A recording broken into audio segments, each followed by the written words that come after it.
Hello students, this is AJ Yadav from MPIC Rudhauli बस्ती। बच्चों, हम लोग इस समय टेंस का टेंशन ख़त्म करने की जिद पर अड़े हुए हैं और अगर आप लोगों के साथ रहा तो इस टेंस के टेंशन को हम पूरी तरह से ख़त्म करके रहेंगे, यह मेरा दावा है। बस आप मेरा साथ ईमानदारी पूर्वक देते रहिए, फिर आपकी सारी समस्याएं अगर दूर ना कर दूं तो फिर मेरा नाम बदल देना। बच्चों, इसी टेंस के क्रम में हम लोग प्रेजेंट टेंस को ख़त्म कर चुके हैं। आज हम आपको पास्ट टेंस शुरू करने जा रहे हैं, जिसमें पास्ट टेंस का जो पहला पार्ट है वो है पास्ट इंडेफिनिट टेंस। बच्चों, यहाँ हेडिंग है पास्ट इंडेफिनिट टेंस। आज हम इसी का अध्ययन करने जा रहे हैं। पास्ट, ध्यान दें, जब प्रेजेंट टेंस हम पढ़ा रहे थे तो जो प्रेजेंट टेंस की पहचान थी उसमें चारों भागों में कहीं न कहीं है की भूमिका थी। है यानी अगर है शब्द दिखाई दे रहा है तो प्रेजेंट होगा। बच्चों, अब जिस टेंस को हम पढ़ने जा रहे हैं पास्ट टेंस, भूतकाल, जिसको बीता हुआ समय कहते हैं, इसमें जो सबसे बड़ा रोल है वो है था का। था मतलब बीत चुका, बीता हुआ समय, यानी इसके सभी भागों में ये था जरूर दिखाई पड़ेगा। और जब फ्यूचर पढ़ेंगे तो फ्यूचर में आपको क्या दिखाई पड़ेगा? गा। गा यानी है प्रेजेंट हो गया, था पास्ट हो गया और गा यह फ्यूचर होता है। तो बच्चों, आज हम आपको पास्ट इंडेफिनिट की पहचान लिखवाने जा रहे हैं। जो पास्ट इंडेफिनिट की सीधी सी पहचान है, बहुत आसान पहचान है कि इस टेंस के हिंदी वाक्य के अंत में ता था, ती थी, ते थे या ई ए आदि आता है। देखें, वाक्यांत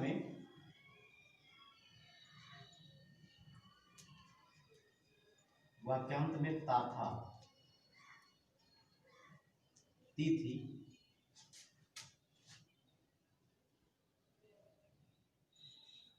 ते थे या ई ये आदि। बच्चों, हमने पहचान तो लिखवा दिया कि वाक्यांत में ता था, ती थी, ते थे या ई ए आदि आता है, लेकिन केवल इन्हीं शब्दों पर सीमित मत रहिए। पास्ट इंडेफिनिट एक ऐसा टेंस है जिसकी पहचान अनलिमिटेड है।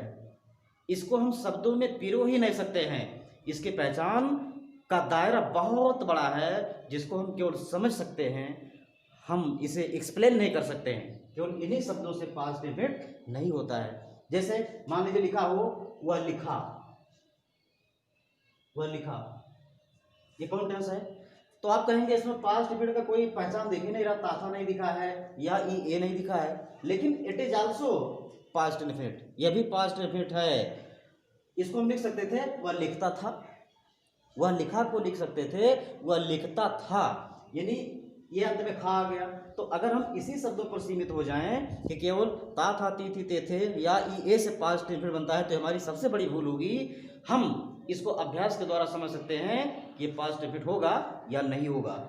चलिए, अब हम आपको लिखवाते हैं अनुवाद के नियम।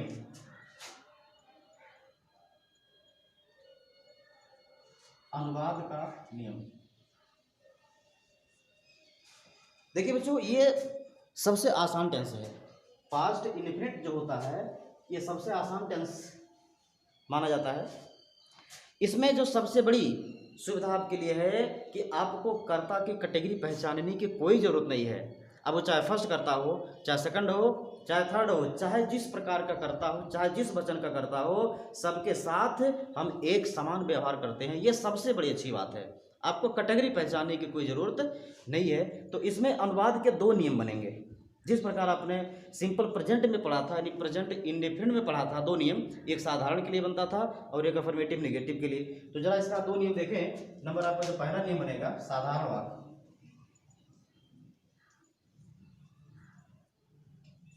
साधारण वाक्य के लिए होता क्या है? सभी कर्ता के साथ वी सेकंड, सभी कर्ता के साथ वी सेकंड लगाते हैं। बच्चों, यही एक ऐसा एकमात्र टेंस है जिसमें हमें क्रिया का सेकंड फॉर्म लगाना पड़ता है। बाकी 12 टेंस में किसी भी टेंस में क्रिया का सेकंड फॉर्म नहीं लगता है। यानी अगर आप पास्ट इंडेफिनिट को निकाल दें तो क्रिया के सेकंड फॉर्म की कहीं जरूरत ही नहीं पड़ेगी।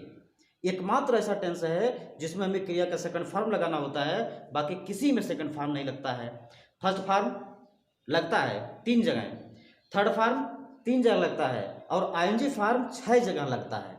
यही एक ऐसा टेंस है जिसमें हम क्रिया का सेकंड फॉर्म लगाते हैं। यह आपका पहला समीकरण हुआ। जरा दूसरा समीकरण देखें। जो दूसरा समीकरण है, प्रश्नवाचक या नकारात्मक। प्रश्नवाचक क्या होता है, नकारात्मक क्या होता है तो जानते ही हैं। प्रश्नवाचक का मतलब जिसमें कोई प्रश्न किया जाए, और नकारात्मक का तात्पर्य होता है जिसमें नाट शब्द आए, जिसमें नहीं शब्द आया हो, वह नकारात्मक होगा। तो प्रश्नवाचक और नकारात्मक के लिए फार्मूला है सभी कर्ता के साथ, सभी कर्ता के साथ डिड प्लस V1। ये आपका सेकंड फार्मूला है। बहुत सीधा फार्मूला बच्चों। अगर वाक्य साधारण यानी अफर्मेटिव है तो हम उसमें सभी कर्ता के साथ, चाहे फर्स्ट होगा, चाहे सेकंड होगा, चाहे थर्ड होगा, हम क्रिया का सेकंड फॉर्म लगाएंगे। यदि वाक्य प्रश्नवाचक या नकारात्मक है तो हम सभी कर्ताओं के साथ डिड सहायक क्रिया का प्रयोग करके क्रिया का फर्स्ट फॉर्म लगाएंगे। यहाँ सेकंड फॉर्म लगाने की गलती नहीं करेंगे। चलिए एग्जाम्पल पर चलते हैं। जैसे कहा जाए, वह खेलता था।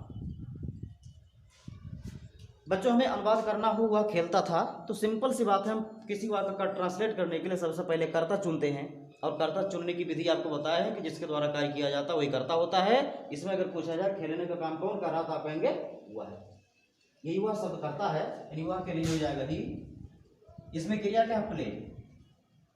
प्ले लिख करके इसका सेकंड फॉर्म लगाने के लिए हम ईडी बढ़ा देंगे तो हो जाएगा ही प्लेड, यानी वह खेलता था, ही प्लेड।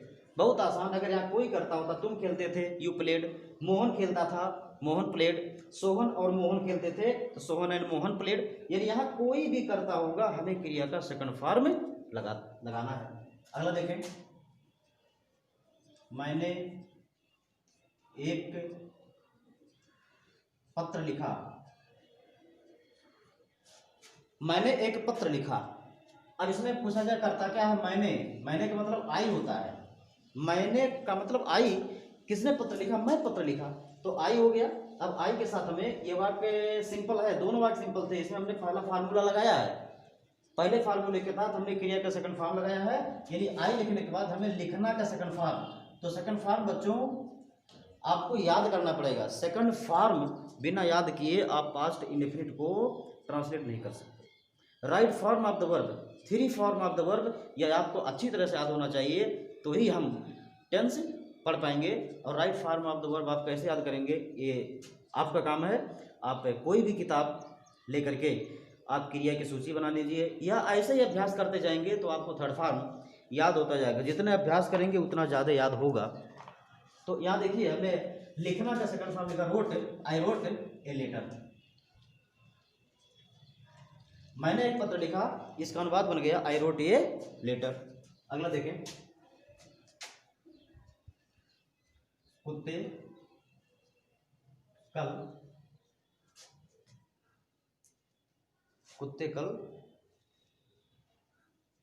भौंकते थे। कुत्ते कल भौंकते थे। अब इसमें वाक्य देख लीजिए, करता है द डॉग्स। ये किस प्रकार का वाक्य बच्चों, पहला प्रकार, यानी साधारण वाक्य है। इसमें सभी कर्ता के साथ हमें क्रिया का सेकंड फॉर्म लगाना है। और यहाँ सेकंड फॉर्म बार्क माने भौंकना होता है, तो बार्क लिख करके एडी बढ़ा देंगे तो सेकंड फॉर्म हो जाएगा। यानी अधिकतर क्रियाओं में हमने ये देखा है कि अगर आप एडी अथवा ईएन लगा देते हैं तो वह सेकंड फॉर्म बन जाता है। तो ऐसे अवस्था में हमने बार्क में एडी बढ़ा दिया तो द डॉग्स बार्केड, बचा क्या, कल यानी ईस्टरडे।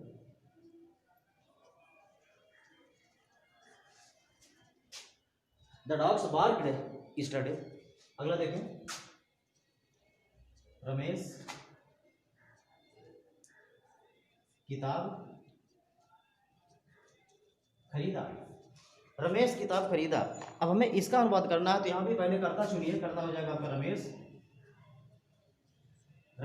कर्ता चाहे जो हमने बताया कि कर्ता का नंबर आपको नहीं पहचानना, चाहे फर्स्ट हो, चाहे सेकंड हो, चाहे थर्ड हो, चाहे एक वचन चाहे बहुवचन, जो भी करता होगा आप करता लिख लीजिए। अब हमें खरीदना का सेकंड फॉर्म लिखना है। बाय माने खरीदना होता है और बाय का सेकंड फॉर्म होता है bought, BOUGST। I bought, Ramesh bought a book. तो आई होप बच्चों इतना तो समझ गए होंगे कि इस वाक्य में चाहे जो करता आता है उसके साथ हम क्रिया का सेकंड फॉर्म लगाएंगे। बहुत ज़्यादा कठिन नियम नहीं है। अब हमें सेकंड फार्मूले का प्रयोग करना है। अब तक हमने आपको फर्स्ट फार्मूले से बनने वाले सेंटेंसों को लिखवाया। वह कहता था ही प्लेड, मैंने एक पत्र लिखा, आई रोट ए लेटर। फिर आपने यहाँ देखा कुत्ते कल भौंकते थे, द डॉग्स बार्केड यस्टरडे। रमेश किताब खरीदा, रमेश बॉट ए बुक। ये रहा पहले फार्मूले से बनने वाले सेंटेंस। अब हम आपको सेकंड फार्मूले से बनने वाले सेंटेंस दिखा रहे हैं। देखें, क्या तुम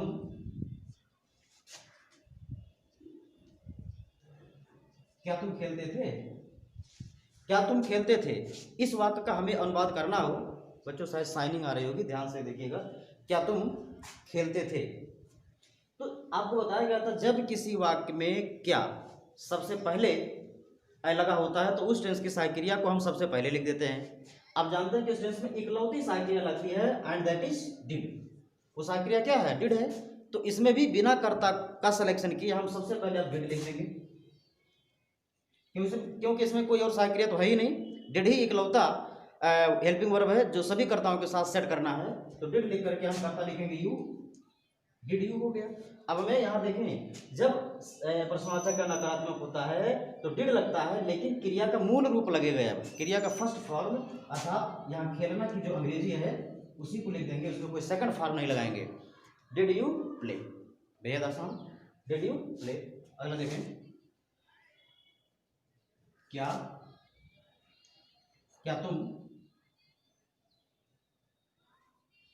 तुम मिठाई खाए? क्या तुम मिठाई खाए? अब इस वाक्य का अनुवाद करने के लिए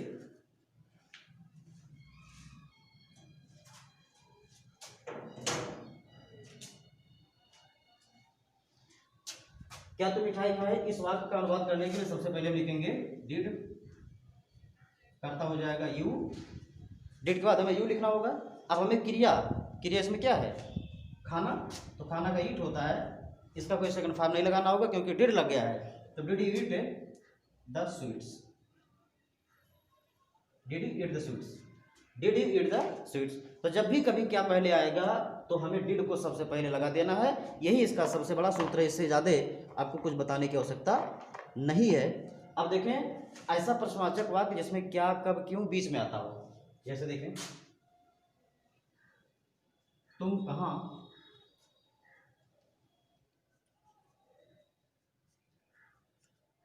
रहते थे? तुम कहाँ रहते थे? अब इस वाक्य का अनुवाद करने के लिए जानते हैं इसमें क्या पहले नहीं है, तो हमें सबसे पहले डिड नहीं लिखना है। सबसे पहले हमें कहाँ की अंग्रेजी लिखना है, यानी वेयर। अब हमें वेयर के बाद सहायक क्रिया का स्थान देना है।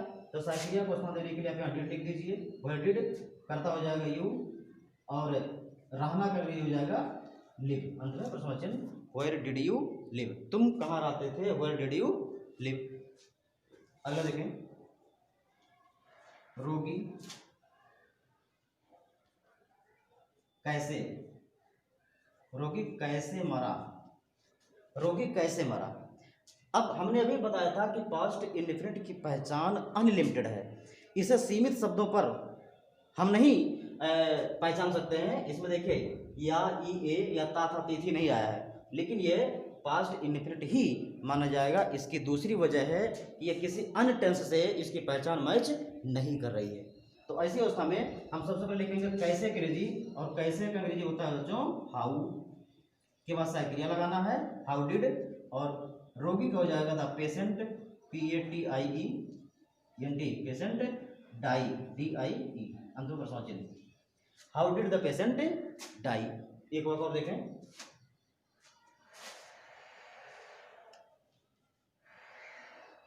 मोहन गृह कार्य क्यों नहीं पूरा किया। मोहन गृह कार्य क्यों नहीं पूरा किया, मोहन गृह कार्य क्यों नहीं पूरा किया। इसमें सबसे पहले हमें वाई लिखना होगा, वाई के बाद डिड लिखेंगे, डिड के बाद कर्ता हो जाएगा मोहन, फिर नॉट लगाएंगे, why did Mohan not, why did Mohan not complete the homework. तो मुझे पूरा यकीन है, पूरा यकीन नहीं पूरा भरोसा है कि आप लोग यह टेंस भली भांति समझ गए होंगे। अब इस टेंस से संबंधित हम एक छोटा सा अपवाद आपको बताना चाहेंगे। हमने पास्ट प्रेजेंट इंडिफिनिट में अपवाद बताया था कि जब प्रश्नवाचक शब्द ही कर्ता का काम करे तो वह वाक्य बनाते समय आपको थोड़ा सा सावधान रहना होगा। और इसमें स्पेशली होता हु, ये जो हु शब्द है ये चूंकि प्रश्नवाचक शब्द तो होता ही है, साथ में कर्ता भी होता है। इस वाक्य में जब कभी हु आएगा और वो नेगेटिव नहीं होगा तो आपको डिड नहीं लगाना होगा बल्कि सेकंड फॉर्म लगाना होगा। जैसे कुर्सी किसने तोड़ा, कुर्सी किसने तोड़ा, कुर्सी किसने तोड़ा यह पास्ट इंडिफिनिट है और कर्ता किसने, किसने का अंग्रेजी होता है हु। हु माने कौन, यानी कुर्सी कौन तोड़ा या किसने तोड़ा। तो यही हु कर्ता भी है और प्रश्नवाचक शब्द भी है, लेकिन यह नेगेटिव नहीं है। ऐसी अवस्था में हम डिड नहीं लगाएंगे बल्कि तोड़ना का सेकंड फॉर्म यानी ब्रेक का सेकंड फॉर्म लगाएंगे तो हो जाएगा ब्रोक, हु ब्रोक, और कुर्सी हो जाएगा the chair, who broke the chair, कुर्सी किसने तोड़ा, हु ब्रोक द चेयर। अगला देखें, अगर यही वाक्य नेगेटिव होता तो हम डिड नॉट लगाते और डिड नॉट लगाने के बाद ये ब्रोक नहीं तब ब्रेक लिखते। जैसे मुझे कौन नहीं जानता था,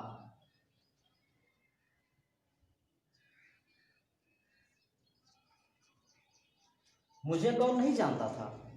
अब यह वाक्य देखिए, इसमें भी कर्ता कौन है लेकिन यह वाक्य नेगेटिव है, तो ऐसी अवस्था में आपको नॉट भी लगाना पड़ेगा और जब नॉट लगेगा तो नो का सेकंड फॉर्म नहीं लगाएंगे, अर्थात इसका अंग्रेजी हो जाएगा who did not, who did not, और जानना का ये होता है नो, KNOW, और मुझे का मी, हु डिड नॉट नो मी, मुझे कौन नहीं जानता था, इसका अनुवाद हो गया हु डिड नॉट नो मी। अब हम बच्चों इसी टेंस पर आधारित आपको 10 सेंटेंस दे रहे हैं, उसको ट्रांसलेट करके आप अपने आप को चेक करिए कि हम कितने मजबूत हुए हैं।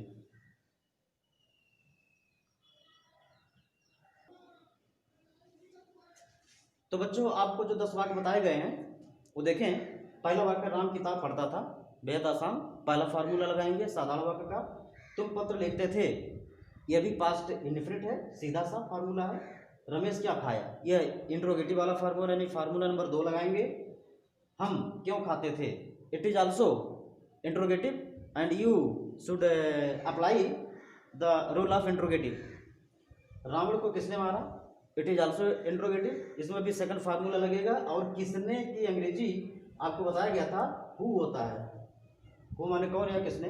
वह क्यों नहीं खेलते थे, बेहद आसान, सबसे पहले क्यों आपको लिखना होगा, बिल्ली चूहों को नहीं पकड़ी, इट इज नेगेटिव, और यहाँ भी आपको डिड का प्रयोग करना होगा। समीर अपनी साइकिल बेच दिया, बेचना का सेल होता है, अपने के लिए समीर के हिसाब से आपको अपने के लिए हिज लिखना पड़ेगा। तुम किसे जानते हो, यहाँ देखिए इस वाक्य में पूछा जाए कर्ता क्या है तो आप कर्ता कहेंगे यू है, इसमें कर्ता यू, बच्चों ध्यान देना, इसमें कर्ता यू है, यानी यहाँ श्योर है कि साइकिल लगेगी। लगेगी कैसे, यहाँ सबसे पहले हमको लिखना पड़ेगा किसे की अंग्रेजी, और किसे की अंग्रेजी होगा whom, हु माने किसे या किसको होता है, पिताजी ने तुम्हें क्या दिया। अब इस वाक्य को देख लीजिए, सबसे पहले आपको क्या लिखना होगा, यानी क्या करिए व्हाट लिखना होगा, और व्हाट के बाद डिड लगा करके फिर फादर लिखेंगे और लास्ट में साइकिल हो जाएगा, क्रिया का मूल रूप लगाएंगे।